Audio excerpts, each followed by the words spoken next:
Olá, meu querido aluno! Bem-vindo de volta ao Laboratório de Ciências. Você lembra que na nossa última aula, antes da gente sair de férias, a gente fez uma experiência usando um tomate, um pão e uma bolacha? O que aconteceu nesses alimentos aí na sua casa? Bom, o meu tomate em pouquíssimos dias começou a ficar todo branco. O pão apareceram algumas bolinhas verdes e pretas. E na bolacha nada aconteceu. O que ocorreu ali com aqueles alimentos?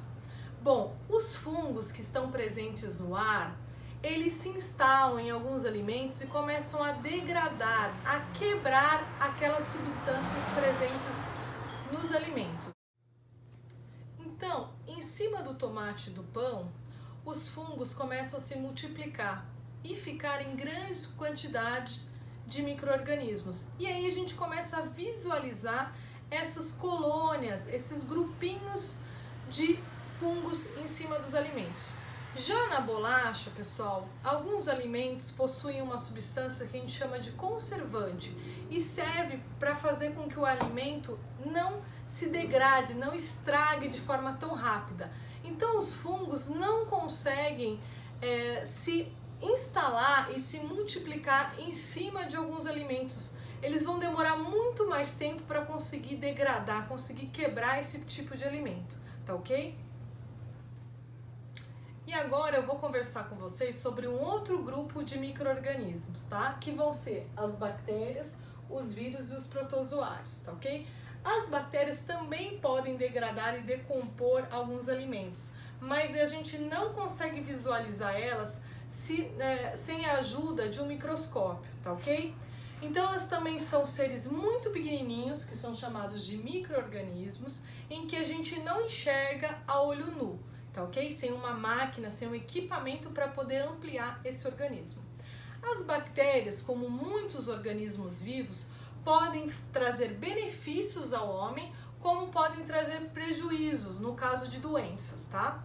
Eu trouxe aqui alguns exemplos de materiais que são fabricados com auxílio de bactérias. Então eu tenho aqui o vinagre, que é feito através da fermentação junto com bactérias. Eu trouxe aqui um queijo, que também é fabricado através da fermentação do trabalho de bactérias. E alguns medicamentos também são feitos através do uso de bactérias, tá? Mas nem tudo é bom, nem tudo que ela faz é para o nosso bem, é benéfico. Existem doenças causadas por bactérias. Então, por exemplo, se eu adoro comer um doce, uma bala, mas não gosto de escovar os dentes, aparece um grupo de bactérias que a gente chama de cárie. A cárie, pessoal, ela é um pontinho preto que começou a se instalar com restinho de comida, que eu não retirei, eu não fiz a escovação correta, e ela começa a se instalar. Depois de comer o alimento, ela começa a comer o seu dente. Então, por isso é importante a gente ter hábitos de higiene, tá ok? Eu não consigo ver as bactérias, mas elas estão presentes. No nosso intestino, pessoal, nós também temos uma grande quantidade de bactérias. Bactérias boas, bactérias que fazem bem à nossa saúde, tá ok? Mas de vez em quando, se eu comer algo estragado, se eu comer algo que já tinha passado da validade, eu posso ter dor de barriga. Por que acontece a dor de barriga? Porque geralmente nós comemos algum alimento que tinha uma grande quantidade de bactérias, a gente não viu bactérias ruins e que vão causar a nossa dor de barriga. Então, pessoal, além de escovar os dentes, o que é muito importante? Como nós não vemos as bactérias, como nós não vemos a maioria dos micro-organismos, a gente precisa ter hábitos de higiene. Então, além de escovar os dentes, eu preciso lavar constantemente as mãos e evitar de encostar a mão nos olhos, na boca, principalmente se eu não tiver com as mãos limpas. Então, por exemplo, eu chego em casa, estava brincando no quintal, estava brincando em algum lugar, chego em casa, pego um sanduíche, pego um alimento e coloco na boca sem lavar as mãos. Isso é um perigo, porque eu posso estar sem querer levando bactérias ruins à minha boca, tá ok?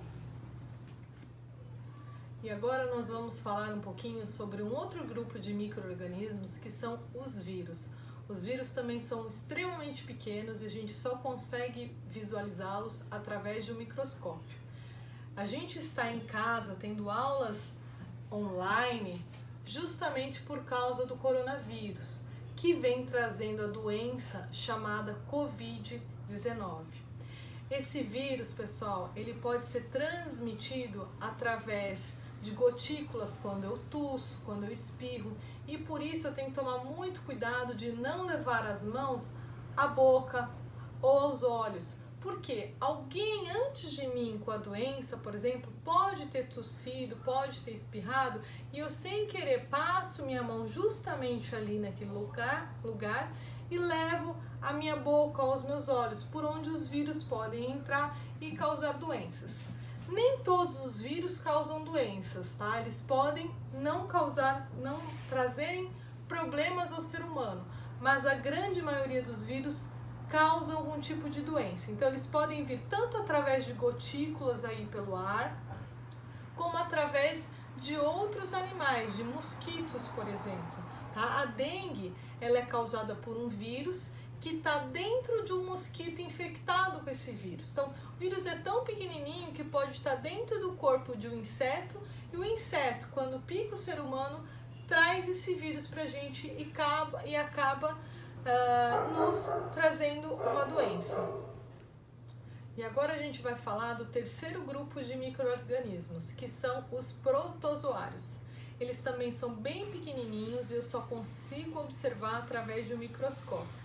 Os protozoários geralmente vão aparecer na água e na terra. Então, mais uma vez, eu tenho que tomar muito cuidado se eu mexer em terra, se eu brincar em atividades que eu coloque a mão no chão e traga a mão à boca. Por quê? Porque os protozoários são invisíveis, como a grande maioria aqui dos micro-organismos. Eu não enxergo sem um aparelho de microscopia.